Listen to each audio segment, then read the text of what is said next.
Going to talk a little more Mississippi State today and also a very special Nick Saban story. You are Locked On Bama, your daily podcast on the Alabama Crimson Tide. Part of the Locked On Podcast Network, your team every day.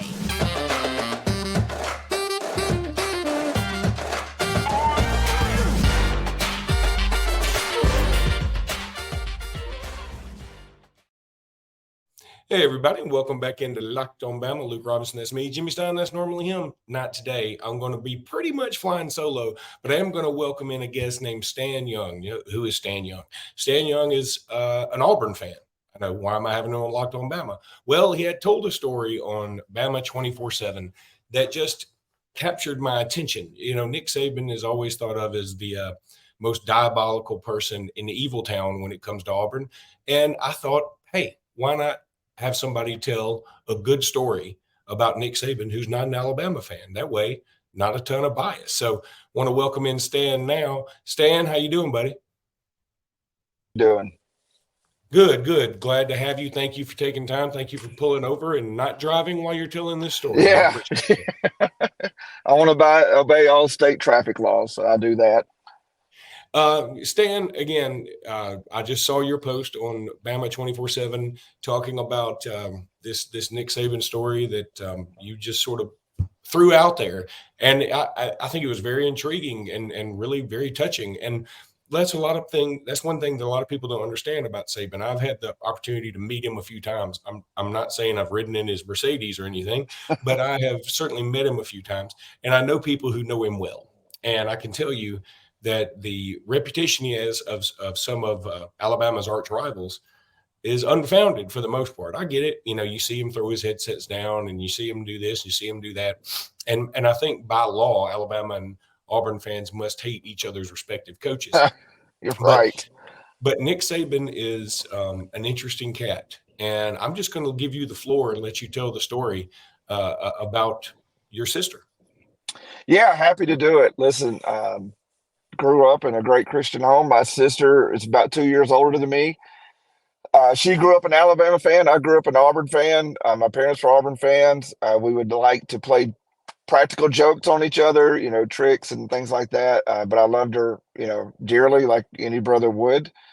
And to give you an example of one of our jokes, my sister got a hold of my mother's Facebook account, and my mother has a picture of a family portrait, and she cropped my head off. It's just my sister, mom, and dad on that.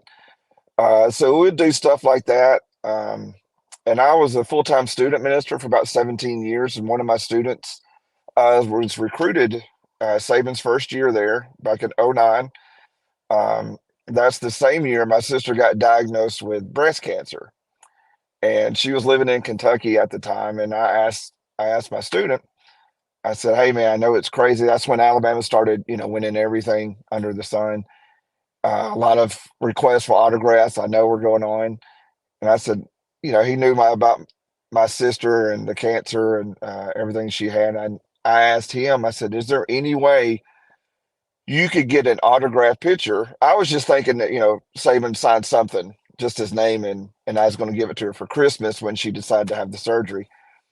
And he goes, I couldn't promise anything. He said, but I'll try. And the week I was going up for her surgery, he came to me in church. He goes, man, you're not going to believe it. I actually got you a picture. I went, really?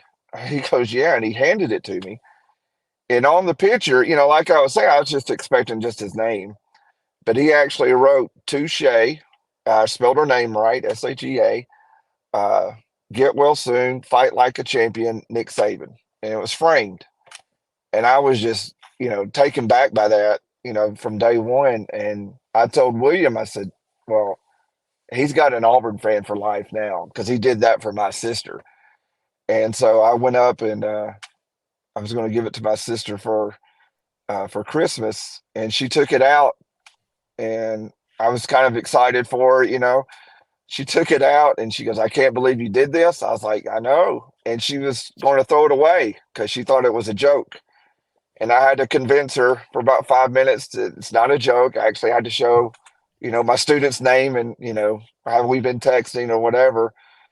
And then she started crying, you know, because she thought, oh, how sweet and everything. And So I got that for her, and she had it framed, and she kept a online diary, because a lot of people, when you have, cancer, a lot of family and friends want to know how you're doing. So she just kept an online diary of everything. And she mentioned that picture one time in one of her posts. And that really did give her a source of encouragement, inspiration, whatever you want to have, to get through some of the chemo and radiation surgery that she was going through.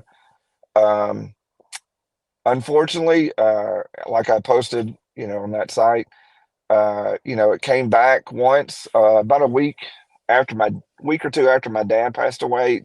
Place on the arm came back, and we thought it was shingles, but it was actually the cancer came back, and so she had to stay on chemo and radiation. Then it went to her brain. Mm. Um, Went to her brain one time, and I'm gonna I love to tell this story. Okay, I love my sister unconditionally. This story is gonna sound a little harsh, but I know my sister. All right. So when she went up for the brain surgery, when she went in for the brain surgery, of course, me and my family went up, and the doctor came in and was telling us, everything he did or whatever. And he goes, "You can go talk to her." I went, "Go talk to her?" He goes, "Yeah, she's talking to the nurses." And I went, "Her brain was in your hand like an hour ago." And he goes, "I'm just telling you." And so we go in, and my mom is doing what moms are supposed to do when their daughter has brain surgery. It's very sweet, condoling and all this other stuff. And there's two nurses over there checking on, all the machines that were going on. And my sister was sitting up talking. And I said, "I'm going to test her to see if she's really okay." And I went, "Shay, you look like crap." And those nurses turned and looked at me. My mom looked at me. And before anybody could take another breath, she goes, "I've had brain surgery. What's your excuse?" And I thought, well, she's fine. She's good to go. And my mom was telling us to cut it out or whatever. Uh, but then, so she had that. And unfortunately, it came back a second time. And when it came back the second time, she had told me that, she was done with the chemo and radiation. She just, it's not working. So she was a Christian. She's going to be with the Lord anyway. And so I went up, of course, and I was talking to her, and everybody was kind of in the hospital room. And I just asked everybody to leave. Just want to have our time. And we shared, some tears, some hugs. And she looked at me and she goes, "I still can't believe you got that picture." And I just went, "Yeah, that's pretty cool." And she remembered that. And like I said, I think I posted on there, family is more important than football any day of the week. And so when your sister or your loved one is taken, you get what's really important. But I always said that I was its biggest fan, as far as that goes. And I've gotten a lot of compliments. I'm going to tell you, from the Alabama site where I published it, and I published it on the Auburn site. Got a lot of compliments on that, and I just hope it puts things in perspective. For it did for me. I hope it does for everybody else. And if I ever get a chance, I would like to thank Coach Saban for what he did for me and my family, especially my sister. So That really is a wonderful story. Appreciate you sharing it. My mom battled breast cancer recently, and she made it through to the other side, which is wonderful. And she's uh, pretty vibrant right now, as vibrant as she awesome. can be. So I certainly understand, obviously, what you went through, and our condolences, obviously, from everybody here at Locked On Bama. And man, I just thought it was a cool story. And I think that every now and again, you're right, we need to be reminded of a little perspective. That said, in the next segment, I'm going to overreact just the way some of the recruits played last night. So, listen, I appreciate your pulling over and sharing that story with us, bud. And, it means a lot. And hey, I want to say War Eagle. I'm not going to do it necessarily. I'm going to get right there. So, Hey, I will tell you this. On that site, I had more Alabama fans tell me War Eagle and Roll Tide than any other time in my life. So all right. I'll tell you Roll Tide for my sister. How about that? I appreciate that. And I'll say Roll Tide for your sister as well. She was There about. you go. There you go. All right, buddy. Listen, thanks so much for being with us. Yeah, my pleasure. You take care. Thank you. Oh man, that was good. Stan Young, good story. And I know you guys always want to hear about the football side of things. I'm with you, but I just thought that was pretty cool. So when we come back here in just a second, I am going to talk about some of those things that went on last night, Thompson and Clay-Chalkville. Goodness gracious. Love me some Jaylen Mbakwe. So I'm going to talk about him in just a second. Right now, I need to tell you about Nutrafol. Let me tell you about Nutrafol, though. Okay. I've been using it. Look, I know I got a pretty full head of hair, but I'm getting older. I'm 50. I mean, it's going to happen. So we got this Nutrafol, these samples, and man, I'm loving it. I just think it's wonderful. And you will love it too. It's so great. You don't have to choose between better hair growth and your health. Nutrafol provides a whole body health approach. It promotes healthier hair, obviously, that you can get it in the shampoo and the conditioner. Men think losing their hair is inevitable. It's not. Take control of your hair's future with Nutrafol science-backed hair growth supplement for men. Did you know that 80% of men will experience hair thinning in their lifetime? It's normal, but it doesn't have to be your fate. You can get ahead of thinning hair with Nutrafol. You want to go check them out. Take your first step to visibly thicker, healthier hair for a limited time. Nutrafol is offering our listeners $10 off your first month subscription and free shipping when you go to Nutrafol.com/men and enter promo code LOCKEDONCollege. Find out why over 4,000 healthcare professionals recommend Nutrafol for a healthier hair. Nutrafol.com/men, spelled Nutrafol.com/men, and enter promo code LOCKEDONCollege. Okay, got to tell everybody what I thought about last night's game between Clay-Chalkville and Thompson. Look, I was so excited about this. I'd forgotten this on Thursday night. Like I'm wearing this AHSA Radio Network shirt, so I should have known that, but I'd forgotten about it for a minute. So I was so excited to get home and watch that. Did not disappoint. Dudes everywhere. I hope all of you got to see it. It was pretty much incredible. And Jaylen Mbakwe, for me, he's the best player in Alabama this year. It's a pretty good year in Alabama. I mean, there's some good players in this state. There's no doubt about it. And I think he's the best. He really solidified that spot to me last night. He had all kind of moves. He had all kind of speed. He threw 2 interceptions. He's playing quarterback. He doesn't need to be playing quarterback. I mean, that's the thing. It's you want to put your best athlete at quarterback, right? Because especially on the high school level, there's nobody that can touch him.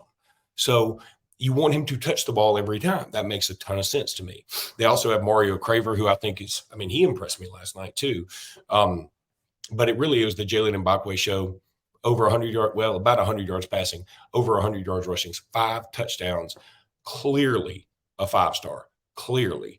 And again, I think best player on the field. Now, you got to remember, this is a field last night that he was sharing with Trent Seaborn, who is the 9th grade phenom quarterback. He looked good too. And Trent Seaborn is going to be a problem for 7A football, probably a problem in college and maybe at the NFL level eventually. But Trent Seaborn, the quarterback for Thompson, like him a lot too. And I certainly do hope he ends up at Alabama. I'm sorry, I'm battling a bit of a sinus infection. But I liked him a lot. I liked, I'll tell you who I liked is Jaquan McCroy for Clay-Chalkville, the offensive lineman. This was a game that had a lot of dudes on both sides, as I've said. And he stood out among the dudes in the sense that he's just so much bigger than everybody. Now, is he too big? He might be a little too big. I mean, honestly, he's 6'8". I don't know if that's even really good for an offensive lineman. I'm not sure. I would love a football guy to chime in on that.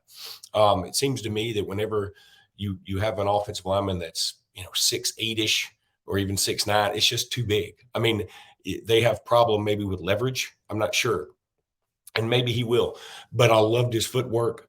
If you haven't seen it, there is a great highlight on a 2-point conversion that Clay-Chalkville ran, where they do sort of a throwback to him as a tackle.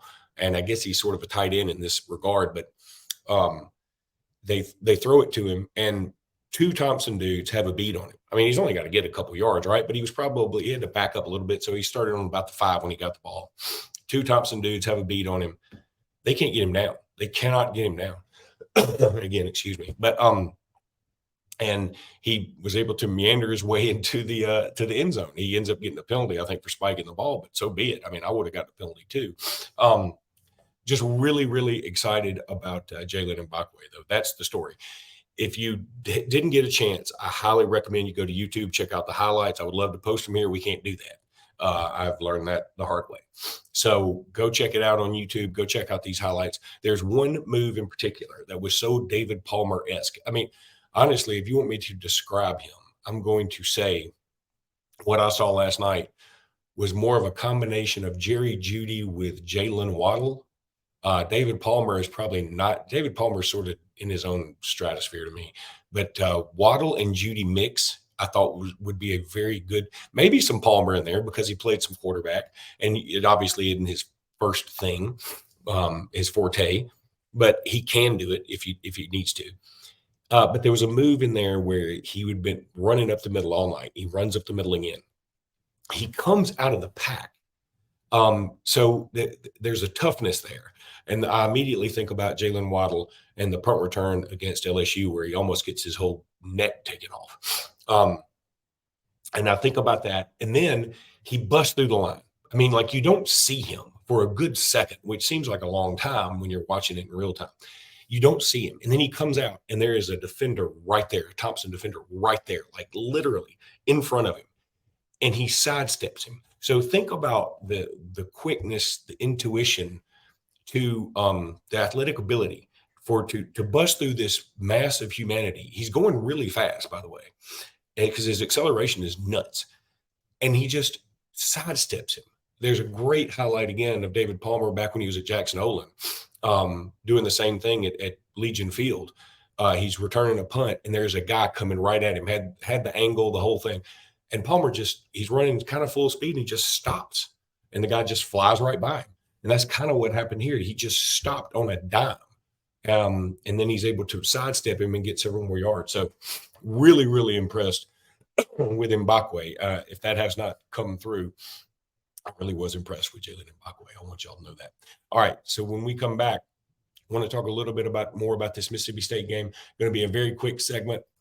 This is sort of an emergency pod because I was able to get a hold of Stan Young and wanted him to relay that story again. I know it's not giving you a ton of information about the football game itself, but I thought some of y'all may like it out there because if you're like me and you live around a bunch of people who are Auburn fans, they love to tell you how Nick Saban is this, Nick Saban is that, and he's not a good person, he's blah, blah, blah. He's a pretty good dude. He's a really good dude.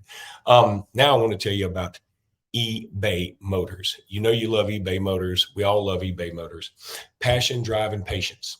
What brings home the winning trophy is also what keeps your ride or die alive.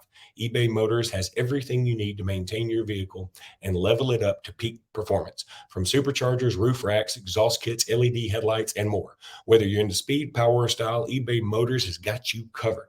With over 122 million parts for your number one ride or die, you'll always find exactly what you're looking for at eBay Motors. And with eBay Guaranteed Fit, your part is guaranteed to fit your ride every time or your money back. Because with eBay Motors, you're burning rubber. You're not burning cash. With all the parts you need at prices you want, it's easy to turn your car into the MVP and bring home that win. Keep your ride or die alive at ebay.com/motors. eBay Guaranteed Fit only available to U.S. customers. Eligible items only. Exclusions apply. ebay.com/motors.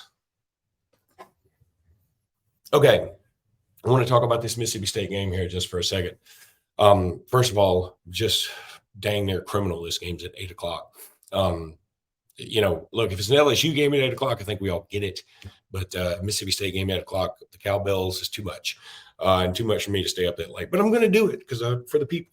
The more I think about this game, the more I think Alabama has a good chance to run away with it. I think the defense is coming in their own right now. I feel like this is a great opportunity for Alabama to concrete its to solidify its identity. I think we saw a tale of two identities last week against Ole Miss, and where the first half is still we don't know exactly what we are, and I think in the second half we proved what we are. We're good. We're going to take some deep shots. We're going to run the ball. We're going to play hella defense. And I feel like if we do those things against Mississippi State, we can run away with this thing. So I really do respect Will Rogers. I think if he were on another team that had some more weapons that gave him a more chance to win, he would be probably all SEC. But as we talked about it on the podcast yesterday, this year in the league is just not great when it comes to when it comes to skill position players. Jaden Daniels probably the best quarterback. He's good, but he's not Tua. He's not Joe Burrow. He's not Cam Newton. He's Matthew Stafford. He's not Bryce Young. He's not a lot of Mac Jones. He's not any of those dudes. I mean, he's a good player.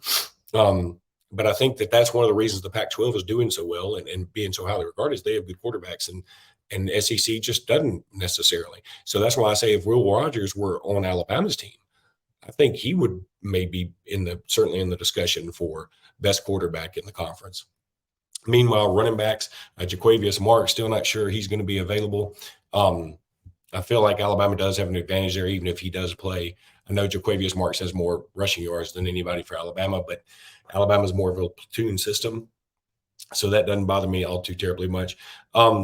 I just feel like that this is going to be a game where Alabama's going to cover. So if you want Luke's lock of the week for the year, it's going to be Alabama covers this game, the 14 points. I think it may be a little dicey at the very beginning just because it's going to be a night game and the cowbells are going to be ringing and all that good stuff. But for the most part, I think in the end, Alabama's going to take control of this thing early and often and try and reassert some identity of toughness. And then we go to Texas A&M. That Texas A&M game is going to be a lot of fun.